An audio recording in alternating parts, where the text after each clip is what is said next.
Hi everyone, welcome to Nifty bank Nifty analysis.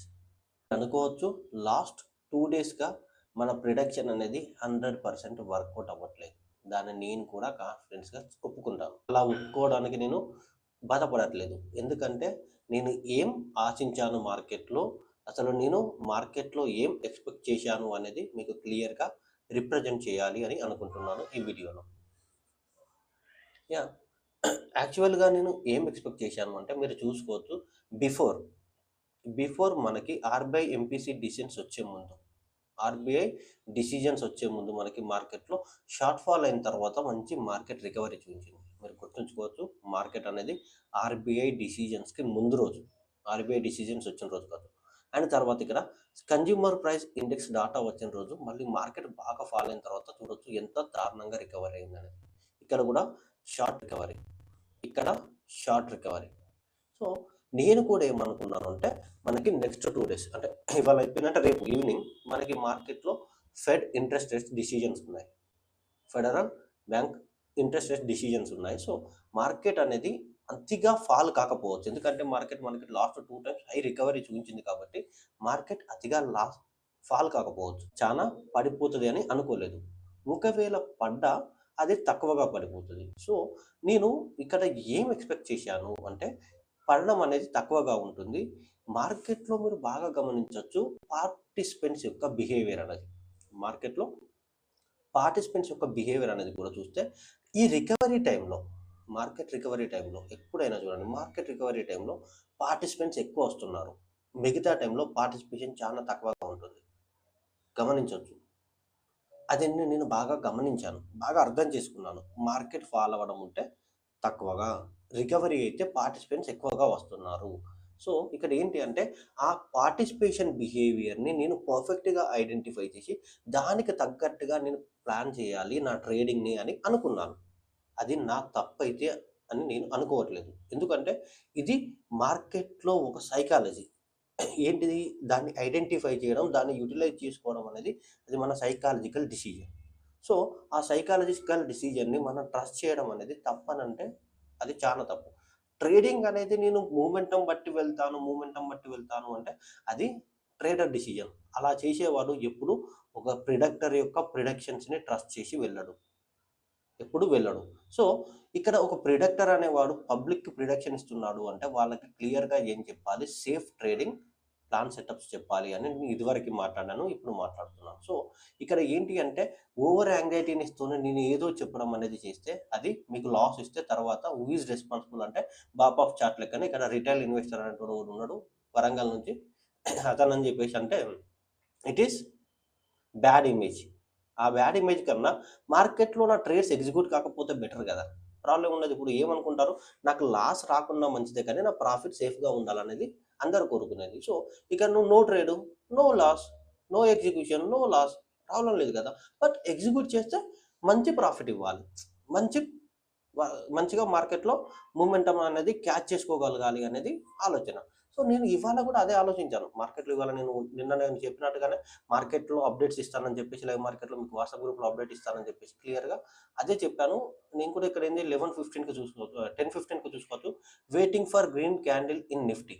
నేను క్లియర్గా ఇక్కడికి వచ్చిన తర్వాత 12,500కి మార్కెట్ వచ్చిన తర్వాత, ఇక్కడికి వచ్చిన తర్వాత నేను మార్కెట్లో ఒక గ్రీన్ క్యాండిల్ వస్తే నేను నా ప్రిడక్షన్ అంటే నా ఎస్టిమేషన్ అయితే ఏది ఉందో దాన్ని నేను ఇంప్లిమెంట్ చేయడానికి రెడీ అవుతాను. మార్కెట్లో ఇక ఒక కాల్ అనేది ప్రొవైడ్ చేసి మార్కెట్లో మంచి మూమెంటంని అందరికీ ఇవ్వడానికి నేను ట్రై చేస్తాను అని అనుకున్నాను. But it is not happened. నేను ఎంత ఇమాజిన్ చేసుకొని చూసుకున్నాను, HDFC momentum, ICICI, Reliance momentum చూసుకొని అలా ప్లాన్ చేసుకునే వెంబడే ఇది జరగలేదు. బట్ అది వదిలేసి తర్వాత నేను 11కి కూడా అప్డేట్ ఇచ్చాను, ఏంటిది 24,500 క్రాస్ అయితే మార్కెట్ పెరుగుతుంది, లేదంటే లేదు అని. ఎందుకంటే ఇక్కడ వరకు వచ్చిన తర్వాత మళ్ళీ గ్రీన్ వచ్చింది, నేను 24,500 ఎబోనే. మీకు లాస్ట్ 2 డేస్ నుంచి లాస్ట్ చాలా రోజులు బట్టి నేను కీ లెవెల్ ఏది అంటే 24,500 అనే చెప్తున్నాను. ఆ కీ లెవెల్ అయితే మారవాలి అనుకోలేదు. సో మళ్ళీ ఇక్కడ కూడా 24,500 ఎబో వస్తే I can take it, otherwise లేదు అని కొంచెం ముందుగానే ప్రిపేర్ అయి ఉండి అలానే ఉన్నాను. ఎందుకంటే ఈ క్యాండిల్ కూడా రికవరీ కావాలి, క్యాండిల్ రికవరీ అయితే రికవరీ మూమెంటం అనేది. సో సో ఆ బేసిస్లో ఏంటంటే నేను సైలెంట్గా ఊకున్నాను. మళ్ళీ తర్వాత అది క్లియర్గా నా ఇండికేషన్ ఇచ్చేసి వదిలేసాను 24,500 అనేది. అండ్ ఇక్కడ నేను చాలా మందితో ఒక డిస్కషన్ చేయాలనుకుంటున్నాను. మార్కెట్లో కీ లెవెల్ దొరికితే దాన్ని ఎలా ఉపయోగించుకోవాలి? వీడియో చూస్తున్న మీకు ఎంతమందికి తెలుసు? ఈ వీడియో చూస్తున్న వాళ్ళలో ఎంతమందికి తెలుసు? ఒకటి క్లియర్‌గా చాలా మంది మీకు ఎవరైనా చెప్పారో చెప్పలేదో తెలవదు కానీ, ఒక కీ లెవెల్ అనేది డిసైడ్ అయితే మాత్రం ఆ కీ లెవెల్ ఎంట్రీ పాయింట్‌తో పాటు స్టాప్ లాస్‌గా కూడా పనిచేస్తది. చాలా మంది మీకు ఎవరైనా చెప్పారో చెప్పలేదో తెలవదు కానీ నేను చాలా క్లియర్‌గా చెప్తున్నాను. ఎందుకంటే ఒక ఎంట్రీ పాయింట్ అనేది అది స్టాప్ లాస్‌గా చాలా బాగా పనిచేస్తుంది. ఎందుకంటే ఆ ఎంట్రీ పాయింట్ అనేది పని చేయట్లేదు అంటే అది స్టాప్ లాస్‌గా చాలా పర్ఫెక్ట్‌గా పనిచేస్తది. మీరు దాన్ని బాగా నేర్చుకొని దాన్ని గమనించండి. అది మీకు చాలా హెల్ప్ అవుతది. మీరు ఒక స్టాప్ లాస్‌ని పర్ఫెక్ట్‌గా సెట్ చేసుకోలేకపోతున్నారు. స్టాప్ లాస్ అనేది నాకు ఐడెంటిఫై అవ్వట్లేదు అనంటే, మీరు ఒక పర్ఫెక్ట్ ఎంట్రీ పాయింట్‌ని కూడా గుర్తించలేకపోతున్నట్టే. మీకు ఒక ఎంట్రీ పాయింట్ పర్ఫెక్ట్‌గా గుర్తించలేకపోతున్నారు అంటే, మీకు పర్ఫెక్ట్ స్టాప్ లాస్ పెట్టుకోవడం రాదు అన్నట్టు. ఒక కీ లెవెల్ అనేది అది ఎంత పర్ఫెక్ట్ ఎంట్రీ లెవెల్‌గా పనిచేస్తుందో అంతకన్నా పర్ఫెక్ట్ స్టాప్ లాస్‌గా పనిచేస్తది. అది విషయాన్ని కూడా మీకు ఇప్పుడు క్లియర్‌గా చెప్పాలనుకున్నాను. అందుకని చెప్తున్నాను. సో, ఆ బేసిస్‌లో కూడా మీకు ఇది ఎంత పర్ఫెక్ట్‌గా వర్క్ అవుతదనేది నేను చెప్తున్నాను. నేను క్లియర్‌గా 24,500 అబోవ్ వస్తే పర్చేజ్ చేద్దాం. అదర్‌వైజ్ లైట్ అనుకున్నాను. ఆ తర్వాత నాకు కూడా వర్క్స్ ఉన్నాయి. క్లాసెస్ చెప్పాల్సినవి ఉన్నాయి. నేను కూడా క్లాసెస్ కండక్ట్ చేసుకున్నాను. తర్వాత మార్కెట్‌ని అవాయిడ్ చేశాను. Moreover it is completed. It is completed. So, రేపేంటి? రేపేంటి అంటే రేపు ఈవినింగ్ ఇంట్రెస్ట్ రేట్స్ ఉన్నాయి. ఫెడ్ ఇంట్రెస్ట్ రేట్స్ ఉన్నాయి. సో, మార్కెట్‌లో ఫెడ్ ఇంట్రెస్ట్ రేట్స్ ఉన్నాయి అంటే అంత ఇమ్మీడియేట్‌గా మార్కెట్ అనేది ఎలా అవుతదనేది చెప్పలేం కానీ మార్కెట్ మూవ్‌మెంటం మనం క్లియర్‌గా తీసుకున్నట్టుగానే మన సపోర్ట్ రెసిస్టెన్స్. సో, ఈ టార్గెట్ అనేది ఇక్కడి వరకు వచ్చే ఛాయిస్ అయితే ఉంది బాస్. దీన్ని ఫాలో కండి. నేను ఏ ముహూర్తాన థంబ్‌నెయిల్‌లో నిఫ్టీ మార్కెట్ డైరెక్షన్‌ని మార్చుకుంటాంది అని చెప్పానో, అది ఇయాల చూస్తుంటే నాకు నవ్వొస్తుంది. బట్ కాకపోతే అంత అనుకోలేదు నేను. అంటే మార్కెట్ డైరెక్షన్ అనేది మారినట్టు కనబడుతుంది. బట్ కాకపోతే ఇంత పర్ఫెక్ట్‌గా మార్చుకుంటది అనుకోలేదు. అది జరిగిపోయింది. దాన్ని వదిలేస్తే సో, ఇప్పుడు మనం క్లియర్‌గా మార్కెట్‌లో రేపటి ట్రేడింగ్ అనేది క్లియర్‌గా పర్ఫెక్ట్‌గా మీరు చూసుకోవచ్చు. మార్కెట్ అనేది ఇక్కడి వరకు ఫాలో అయ్యేందుకు ఛాన్స్ ఉంది. సపోర్ట్ లెవెల్ ఉంది కదా! నిఫ్టీలో ఈ ట్రెండ్ లైన్ సపోర్ట్ వరకి వచ్చే చేస్తుంది. సో, మీరు ఇక్కడి వరకు వచ్చేంత వరకి రైజ్ అండ్ సెల్ చేసుకోండి. మీరు ఏదైనా తీసుకోండి. బిలో వాటి బిలో పర్ఫెక్ట్ సెల్. వాటి బిలో పర్ఫెక్ట్ సెల్‌గా పెట్టుకోండి. నేను కుదిరితే రేపు కూడా మార్కెట్‌లో అప్ టు 10 వరకి నేను మార్కెట్‌లో ఉండడానికి ట్రై చేయగలుగుతాను. అదర్‌వైజ్ చేయలేను. నాకు కూడా వర్క్స్ ఉంటాయి. సో, అప్ టు 10 వరకి నేను ఒకవేళ మార్కెట్‌లో అప్డేట్స్ ఇవ్వగలిగితే మార్కెట్‌లో నాకు ఒక వ్యూ అనేది రిప్రజెంట్ అవుతే మీకు వాట్సాప్ గ్రూప్‌లో ఇస్తాను. మీరు ఎవరైనా జాయిన్ కావాలనుకుంటే బయోలో లింక్ ఉంటుంది. దాన్ని చూసుకొని జాయిన్ కావచ్చు. ఇక్కడ మీరు క్లియర్‌గా ఇక్కడి నుంచి ఇక్కడి వరకు మీరు మార్కెట్ వోలటాలిటీని 200 పాయింట్స్ ఈజీగా 200 పాయింట్స్ వోలటాలిటీని మేనేజ్ చేసుకోవచ్చు. ఇయాల 300 పాయింట్లకు చిల్లర పడింది. 200 పాయింట్స్ పడకుండా ఏముండదు. పర్ఫెక్ట్‌గా పడొచ్చు. అండ్ ఇక్కడ నుంచి మార్కెట్ రికవర్ అయ్యేందుకు కూడా ఛాయిస్ ఉంటది. ఎందుకంటే పర్ఫెక్ట్‌గా ఈ లెవెల్ నుంచే రికవరీ అయితదని నేను అనుకుంటున్నాను. ఎందుకంటే ఫెడ్ ఇంట్రెస్ట్ రేట్స్ వచ్చిన తర్వాత కూడా మార్కెట్‌లో మూవ్‌మెంటం అనేది gap up and gap downs ఏర్పడి మార్కెట్ వోలటాలిటీ అనేది అప్ సైడ్ వచ్చే ఛాయిస్ ఉంటది కాబట్టి స్వింగ్ అనేది ఇక్కడి వరకి ఫార్మ్ అయిన తర్వాత ఇక్కడ నుంచి మంచి రికవరీ అనేది చూపిస్తది అనుకుంటున్నాను.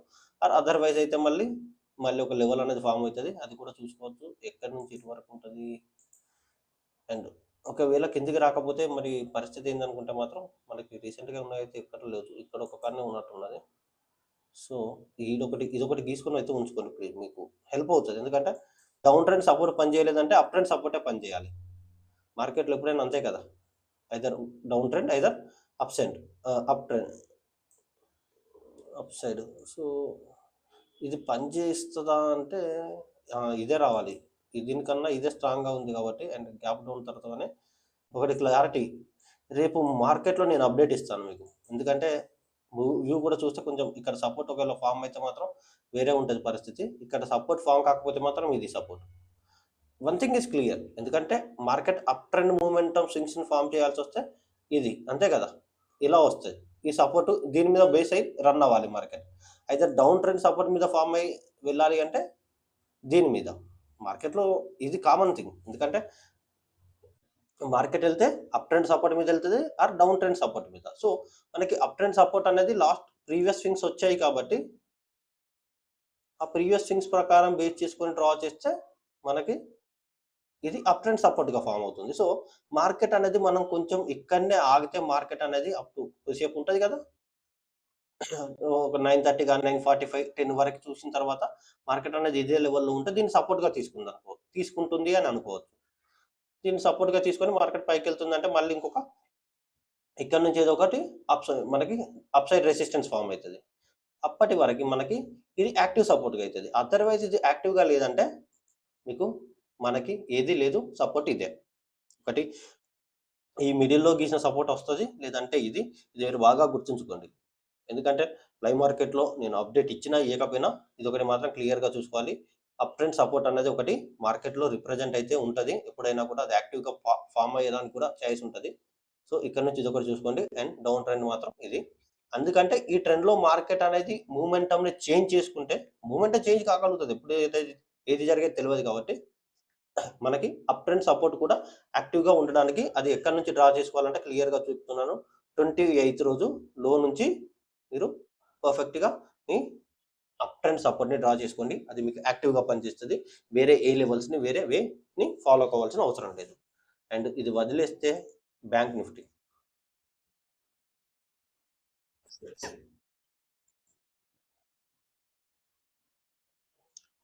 బ్యాంక్ నిఫ్టీ ఏం చేస్తుంది?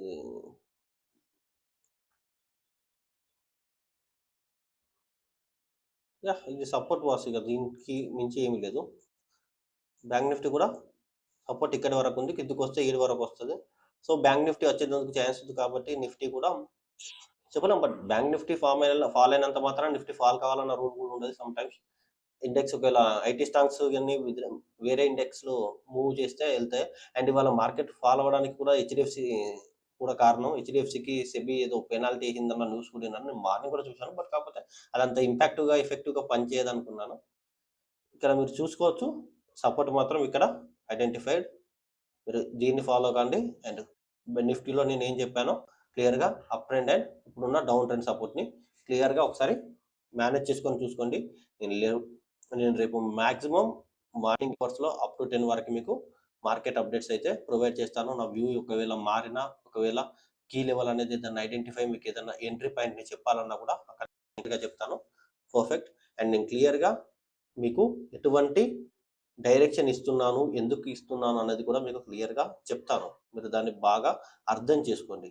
ఇవాళ నేను మార్కెట్లో నా వ్యూ అనేది, నా మూమెంటం అనేది నేను ఎలా మేనేజ్ చేసుకున్నాను, ఏ బేసిస్లో నా వ్యూ అనేది ఎలా ఉంది అనేది మీకు క్లియర్గా అర్థమై ఉంటుంది అనుకుంటున్నాను. షార్ట్ రికవరీ కోసం నేను లాస్ట్ మల్టిపుల్ టైమ్స్ మనకి అంటే 2 times హై వోల్టాలిటీ పర్ఫార్మ్ అయిన డేస్లో షార్ట్ రికవరీ అనేది బాగా హెల్ప్ చేసింది కదా. సో దాన్నే నేను బాగా యూటిలైజ్ చేసుకోవాలి అన్న ఒక ఉద్దేశంతోనైతే ఉన్నాను. సో అది మనకి కొంచెం హెల్ప్ చేయలేదు. మోర్ ఓవర్ దట్ దాన్ని వదిలేస్తే మన ప్రిడక్షన్ అనేది పర్ఫెక్ట్గా మేనేజ్ చేయడానికి ఇప్పుడు మనకున్న చాయిస్ ఈ సపోర్ట్ లెవెల్ వరకు మార్కెట్లో వోల్టాలిటీ అనేది రేపు లో లెవెల్ని క్రాస్ అయితే వస్తుంది. నిఫ్టీలో అయినా బ్యాంక్ నిఫ్టీలో అయినా అది ఈ సపోర్ట్స్ని రీచ్ అయ్యడానికి ఛాయిస్ ఉంటుంది. సో ఇక్కడ వరకు మీరు ట్రేడ్ చేయొచ్చు. అండ్ ఫెడ్ ఇంట్రెస్ట్ రేట్స్ కూడా ఉన్నాయి. అంత త్వరగా మార్కెట్లో బుల్లిష్ మూమెంటం కూడా క్రియేట్ చేయకపోవచ్చు. ఒకవేళ క్రియేట్ చేస్తే మాత్రం హై వోల్టాలిటీ మూమెంటం వస్తుంది. రికవరీ ఎప్పుడు స్ట్రాంగ్గా ఉంటుంది. లాస్ట్ 2 times చూశాను. సో ఆ రికవరీ అనేది మీకు క్లియర్గా హెల్ప్ అవుతుంది. మీరు కూడా ఇక్కడి వరకు 54, 53, 400 వరకు ఇవాటి రికవరీని ఫస్ట్ చూడండి. అండ్ ఇక్కడి వరకు నిఫ్టీలో కూడా 24,700 వరకు రికవరీని బాగా చూడండి. రికవరీ మాత్రం కనబడితే మాత్రం మార్కెట్లో ఎవరు వదిలిపెట్టరు. హై వోల్టాలిటీ అనేది, హై ప్రైస్ మూమెంటం అనేది మనకి రికవరీలోనే కనబడుతుంది. దాన్ని మీరు కొంచెం ట్రస్ట్ చేయండి. నేను లాస్ట్ 2 days వెయిట్ చేసింది, లాస్ట్ 2 days నుంచి నేను వెయిట్ చేసింది కూడా అదే కదా. లాస్ట్ 2 days వెయిట్ చేసింది దానికోసమే. అది జరిగితే ఎంత మూమెంటం వోల్టాలిటీ వస్తుందని నేను ప్రిడిక్ట్ చేశాను కూడా క్లియర్గా అర్థమైంది అనుకుంటున్నాను. సో దాన్ని మీరు ట్రస్ట్ చేయండి. దాన్ని కూడా మీరు యూటిలైజ్ చేసుకోండి. అది మీకు మంచి ప్రాఫిట్ని ఇవ్వాలని కోరుకుంటున్నాను. Thank you. నా ప్రిడిక్షన్స్ అనేటివి ఎలా మీకు నచ్చితే లైక్ చేయండి, కామెంట్ చేయండి, సబ్స్క్రైబ్ రూపంలో నాకు తెలియజేయండి. అండ్ మోర్ ఓవర్ దట్ మీకు ఎవరైనా తెలిసిన వాళ్ళకి ఎవరన్నా Nifty and bank Nifty trade చేస్తూ వాళ్ళ యొక్క సక్సెస్ని ఇంప్రూవ్ చేసుకోవాలని ఎవరన్నా అనుకున్న వాళ్ళకి ఆ వీడియోస్ని కూడా ట్రేడ్ చేయండి. Thank you.